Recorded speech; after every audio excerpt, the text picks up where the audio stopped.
Alkisah. Di petang hari yang tenang, Kyai Semar Badranaya duduk termangu di pendopo rumahnya. Suasana masih begitu sepi dan sepen. Semua orang masih mengurung diri di rumah karena COVID-19. Ketika Bapak Semar sedang duduk termangu, ia menanti telepon masuk dari anak-anaknya.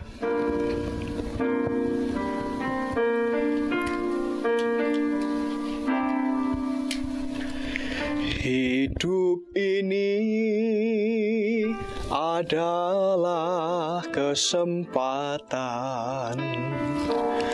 Hidup ini untuk melayani Tuhan. Jangan sia-siakan waktu yang Tuhan beri. Hidup ini harus jadi berkah. Wah, mlegegek ugek satulito mel. Tidak terasa sudah 1 bulan lamanya aku mengurung diri di rumah. Wah, aku belum mendengar kabar dari anak-anakku. Coba mereka bisa telepon.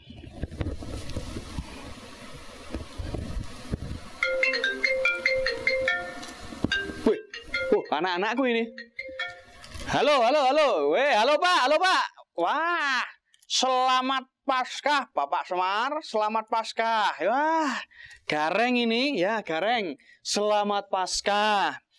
Selamat Paskah Bapak Semar. Selamat Paskah, berkah dalam. Wah, anakku Bagong ini ternyata. Wah, selamat Paskah Pak, selamat Paskah.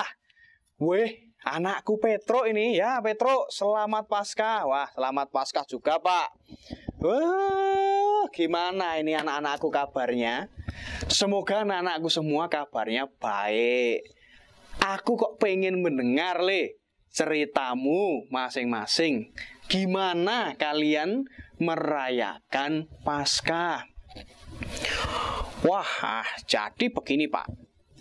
Saya ini sebagai Romo Paroki begitu senang dan bersyukur Pak dengan adanya perayaan Paskah di tengah pandemi Corona saat ini. Meski tidak bisa merayakan Paskah bersama dengan umat, saya masih bisa merayakan Paskah bersama dengan rekan saya sepasturan. Wah, saya begitu bersyukur Pak, begitu bersyukur. Setelah kami merayakan Paskah pagi, kami juga mengajak beberapa umat untuk menggunakan dana Paskah membeli APD atau alat pengaman diri. Kami gunakan itu, kami belikan dan bagikan ke rumah sakit dan puskesmas terdekat di dekat paroki kami, Pak. Tapi kami masih menyisakan, Pak. Menyisakan sedikit uang yang masih ada. Karena apa? Karena menurut prediksi dari pemerintah, pandemi Corona ini masih berjalan, belum tahu nanti akan sampai kapan. Untuk itu, uangnya kami sisakan supaya nanti bisa dibagikan lagi kalau ada waktu yang akan datang. Wah, saya juga bersyukur, Pak. Saya sebagai ketua lingkungan, di samping itu juga sebagai kepala keluarga, sungguh bersyukur. Si Cemplok itu, Pak, si Cemplok cucumu, anakku yang sulung itu, wah, Jan, saya itu bersyukur sekali punya anak Cemplok itu. Dia itu bisa memaknai Paskah sungguh dalam, Pak. Si Cemplok itu bilang kepada saya, Pak Petro, Paskah itu berarti meneguhkan iman kepada Yesus dalam keluarga. Wah, bombong sekali Pak. Hatiku, sungguh aku bersyukur. Wah, kalau kamu Bagong, gimana kamu sebagai orang muda, apa yang kamu buat? Wah, saya bersyukur sekali Pak. Meskipun saya ini masih agak kecewa karena tidak bisa merayakan Paskah bersama dengan teman-teman saya. Wah, yang namanya OMK kan orang muda kekinian toh Pak toh, ya toh. Yang namanya orang muda kekinian itu ya kumpul-kumpul, hangout. Apa? Blengot? Hangout. You know Bapak Semar, hang out. Lah maka aku banci toh aku. Nah, dengan kita bisa berkumpul itu loh Pak. Tapi saya bersyukur karena kalau dulu saya merayakan Paskah itu, saya tuh kebanyakan ada di tempat parkir. Nah, kemarin saya meskipun hanya bisa mengikuti Paskah melalui media live streaming, saya tetap bisa merayakan Paskah. Itu merasa lebih Pak, merasa adem, ayem, cus di hati saya ini sungguh terasa berbeda dari hari-hari yang lalu Pak. Wah, Jan. Aku sungguh bersyukur punya anak kamu semua ini. Kamu bertiga bisa memaknai Paskah tahun ini dengan cara yang lebih dan berbeda dari Paskah-Paskah yang lalu. Meskipun kamu tidak bisa kumpul bersama-sama di gereja untuk merayakan Paskah. Nah, untuk itu bapakmu akan memberi lagi 3 hal yang penting untuk kamu hayati sampai pandemi corona ini selesai. Nah, yang pertama, saat ini iman kita sedang diuji. Semua orang mengalami yang namanya ketidakpastian. Namun, kamu perlu tahu, ini adalah tempat yang tepat dan situasi yang tepat pula. Contohnya, seorang olahragawan itu setiap hari bahkan berlatih terus-menerus untuk mempersiapkan diri melawan lawan yang kuat. Nah, demikian juga kita, dalam situasi yang seperti ini, kita juga mempersiapkan diri. Kita berlatih olah rohani secara terus-menerus. Kita mendekatkan diri kepada Tuhan supaya hidup kita senantiasa dekat dengan Tuhan dan selaras dengan apa yang menjadi kehendaknya. Kalau iman kita itu hanya berada pada masa-masa yang senang, itu orang banyak bisa melakukan itu. Tetapi kalau kamu mengatakan bahwa dirimu itu adalah orang beriman, tepat. Kamu bisa bertahan meski dalam situasi yang sulit. Yang kedua, seperti Santo Petrus, setelah kebangkitan Yesus, ia ditanya oleh Yesus sendiri, "Apakah engkau mencintai aku?" Santo Petrus menjawab, "Iya." Aku bukan yakin bahwa kamu anak-anakku juga mengatakan iya ketika kalian ditanya oleh Yesus, "Apakah engkau juga mencintai aku?" Kamu juga ingat, Yesus masih melanjutkan, "Kalau engkau mencintai aku, gembalakanlah domba-dombaku." Kalian ini sebagai penggerak umat, aktivis di gereja, yuk mari.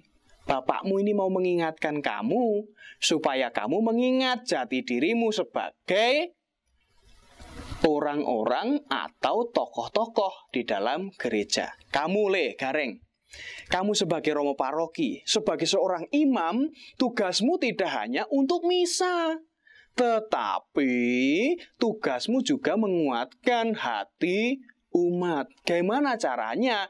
Gunakanlah media sosial itu untuk memberi quote-quote kepada umatmu. Semangat-semangat. Cemungut ya umatku terkasih, misalnya begitu. Contoh yang lain dengan apa? Mengirimkan renungan harian. Kamu, Petro, sebagai ketua lingkungan, jangan lupa mengingatkan bapak-bapak ketua lingkungan yang lain, tetapi juga bapak-bapak kepala keluarga, supaya mereka para keluarga, kepala keluarga tentunya mendampingi, memimpin keluarganya untuk tetap memiliki harapan dalam beriman. Dan untuk kamu, Bagong, sebagai ketua OMK, yuk teman-temanmu diajak.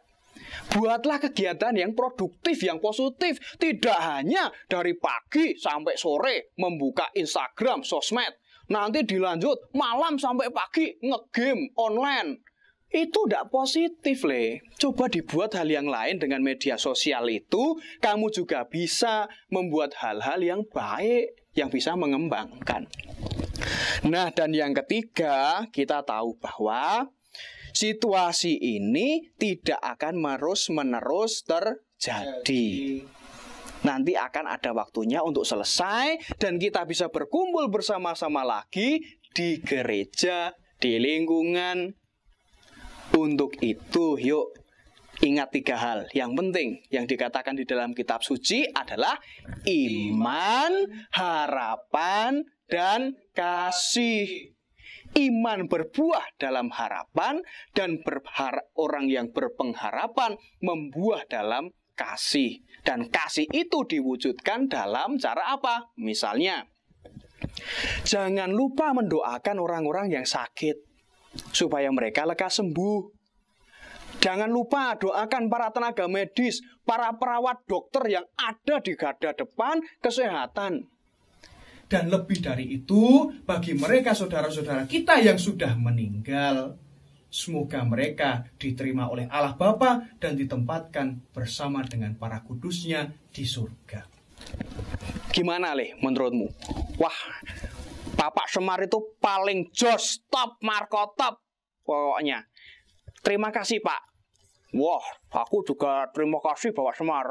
Ini nanti aku akan memprogramkan live musik rohani online bersama dengan teman-teman OMK. Wah, oke, Pak. Pokoknya Bapak tenang saja. Nanti urusan kepala-kepala keluarga, nanti urusannya aku nanti sebagai ketua lingkungan. Ya, terima kasih. Baiklah, nanti Bapak juga turut berdoa untukmu semua. Bapak ingin mempersembahkan doa-doa khususnya untuk mereka yang sakit, mereka yang meninggal, juga untuk para tenaga medis yang sekarang ini berusaha sungguh untuk semuanya. Maka sekarang Bapak ingin mengajakmu untuk melambungkan lagu syukur kepada Tuhan.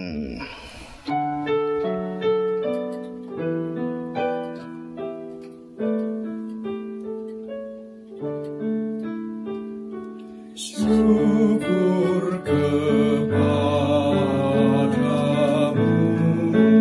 Tuhan, sumber segala rahmat.